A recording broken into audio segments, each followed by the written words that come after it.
Did you know that something as small as a late payment fees can affect your CIBIL score? Now, do you have a credit card with you?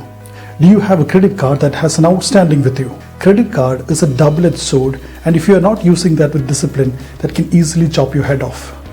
Even if you don't have a credit card, I request you to watch on to this video, that maybe in the future you will get a credit card. And also, what I'm going to tell you, you may circulate among your friends who already have a credit card and has an outstanding balance. So hi, hello and welcome to my channel. My name is thomasverghese. If you have not subscribed to the channel, please go ahead and click the subscribe button, and please don't forget to click on the bell button, as we don't want to miss you to see any of our videos in the future. So here we are going to tell you the 4 shortcuts to handle your credit card outstanding in this COVID season. The reason why I said credit card could be a double-edged sword is because it can carry interest rate as high as 36% for the total outstanding that you have. And if you're not addressing this sort of an issue very early stage in your life, the credit card will keep eating into your wealth, keep eating into your savings, and that is why it's very important to manage credit card in a most effective way. So let me tell you the first and the most effective way of managing the credit card, and that's shifting pockets. The first point I want to tell you in terms of shifting pockets is, do you have a fixed deposit with you? So if you don't have a fixed deposit with you, keep watching this video. I am anyway going to tell you other options also in terms of how to manage your outstanding credit card. But this time, let me ask you this question again. Do you have a fixed deposit with you? If yes, let's try and understand how, without breaking a fixed deposit, we can manage your outstanding in your credit card. One of the best options you can do in terms of closing your entire credit card outstanding is to take an overdraft against your fixed deposit and pay off the entire credit card outstanding. Now, as you all are aware, according to our last video, the fixed deposit rates across industry is at a very low level. For example, an SBI fixed deposit for 1 year can give you 5 to 5.5%. And when you're trying to take an OD against this fixed deposit, what they do is to charge 1% extra on the interest that they give you on fixed deposit, which ideally means that if you have 1 lakh fixed deposit and if you're ready to take an OD against this fixed deposit, which fetches you 5.5% of interest, this OD will cost you only 6.5%. And with this 6.5% of interest, you are going to close a credit card outstanding, which is going to cost you 36% of interest. And where is 36%? Where is 6%? And the best part about this overdraft against fixed deposit is that it is very flexible. You don't have to service a monthly interest.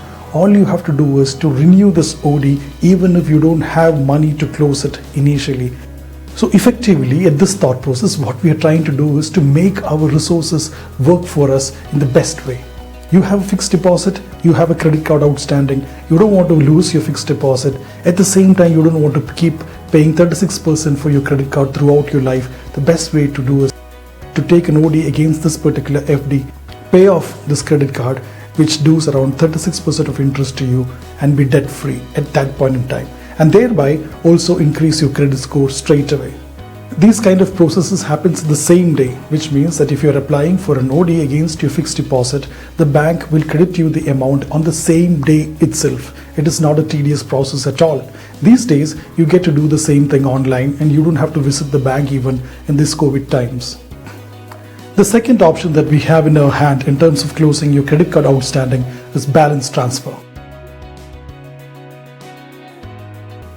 Now, before balance transfer, the first thing that you have to do is to call up the existing credit card guys and ask them that you have an option to convert this outstanding into EMIs. Normally that does not happen because card to card wise it will be different. Some cards may have the eligibility, the other cards may not have the eligibility. A lot of cards who has accumulated balance does not have the eligibility to convert into EMI straight away, and that is where you have to do a balance transfer. So the first thing you have to take care of before doing a balance transfer, which I'll tell you what exactly the process is to ensure that you don't have any late payment fees in your existing credit card. And once you ensure that there is no late payment fees in your existing credit card, you apply a new credit card with a new service provider. Just to give you an example, in case your outstanding credit balance is an HDFC credit card, you apply for a new credit card with SBI or any other bank, and shift whatever is outstanding in your HDFC bank credit card to the new credit card, which is SBI or any other credit card. So there are a few things that you have to remember. Before applying for this credit card with the new service provider or the new credit card provider, you have to ensure that you can convert whatever balance is transferred into EMIs. Definitely there will be interest that is accumulated in this credit card, but that is anyway not going to cost you 36%. That interest will be somewhere about 13 to 14%. You also may have to pay a processing fee which is about 1 to 2%. Now you will be thinking that I can't manage one credit card and this guy is telling me to open another one credit card. So once you would open this credit card, once the outstanding balance is transferred entirely, what you do is to go back and close the first credit card and leave your commitment only with one particular credit card, and that is this new credit card. And another best part about doing this process is once your entire balance is shifted towards a new credit card, you easily get 45 to 50 days without paying any interest, right? And towards the end of 45th or 50th day, what you have to do is to call up your customer care in this new credit card and tell them to convert this credit card to EMI options. And once you convert into EMI options, the load for you in terms of paying off will completely come down, and your interest payment will be subjected to 13 to 14% in the new credit card. Had you been using your old credit card, you will have to pay 36%. The third option in terms of managing your credit card outstanding is going to be refinance top-up. Refinance top-up option is applicable to clients who already have an existing car loan. Now you must be wondering, what does car loan got to do with credit card, right? I'll tell you. Imagine that you have a car loan for a period of 60 months, which is 5 years. In case you've paid all your previous 12 months EMI very religiously without defaulting, then the bank will give you an option to refinance your existing car loan, which means the bank will be ready to fund you 125% of your existing car value, which obviously the bank will come and check what exactly your car value is. Now for example, if the value of your car is 10 lakh rupees, just for the sake of example, and if you have an EMI for 60 months and for the last 12 months you paid all your EMI religiously, the bank will say that for this 10 lakh amount, we are going to give you 125% of this 10 lakhs, which is 12.5 lakhs as refinance loan. Out of this 12.5 lakhs, the existing car loan will be closed and the remaining amount will be given to you in your account.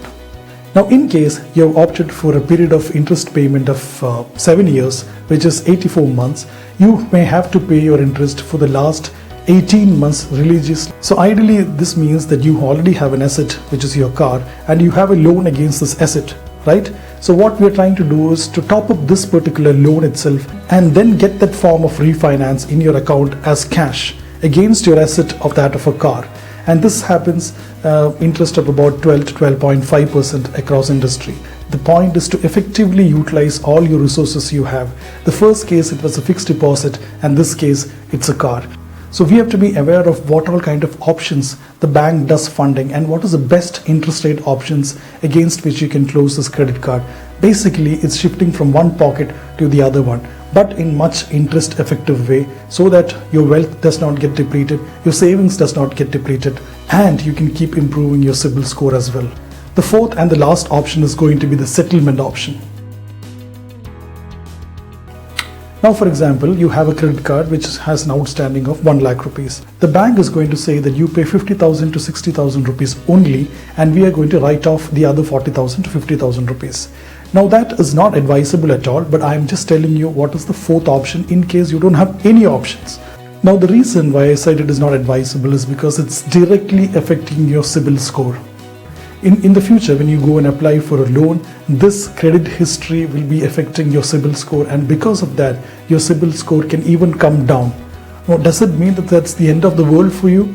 It is never the end of the world for you, because these kind of issues keeps happening in the market and people recover from that. Now, by saying recovery, I mean to say that CIBIL score can always be improved even after a settlement option with a credit card. And how to do that is what I'm going to tell you now. Now, in case you don't have any other option and you're going in for the settlement option, which is not advisable in the first place because of what I said before. Now, in case you do that, there is a total effect in your CIBIL score, and how you can recover doing this is by doing two things. That is, the first thing is to apply for a very small amount of personal loan. I know, why would I apply for a very small amount of personal loan, right? Now, if you prove to CIBIL, which is a credit agency, that you have the ability, you have started developing your ability to pay back your loans by taking a small amount of personal loan and then paying the interest religiously for the next 12 to 18 months, the chances of your CIBIL score to go up is very high. Now you must be saying that how can I get a personal loan when I've already defaulted in a credit card? Which is why I said you take a very small amount of personal loan. Even 25,000, 50,000 will do for you. But the point is you pay your EMI very religiously for the next 12 to 18 months and gradually you see your credit score getting back into proper shape. And that has to be the last resort you would have taken to pay off your credit card outstanding burden. So that's about it. These are the 4 easy ways you can manage your credit card. The 4th is not really easy way, but these are the 4 ways you can manage your credit card outstanding. I really hope you found this video very useful. I request you to circulate this all among your friends. Because of this COVID times, there will be hundreds of options, hundreds of issues that your friends, your peers could have. And that is why I request you to circulate this video among your friends and peer groups, your colleagues, or anybody possibly who has an issue with the credit card. So with this channel, with this videos, we intend to give informations on finance as well as investment in an innovative and a different way. If you feel that these kind of videos are going to add value to you, please don't forget to subscribe to our channel. So thank you very much for patiently listening to me. So goodbye to you until we come next time with the creative and innovative and useful and informative financial videos. Thank you very much.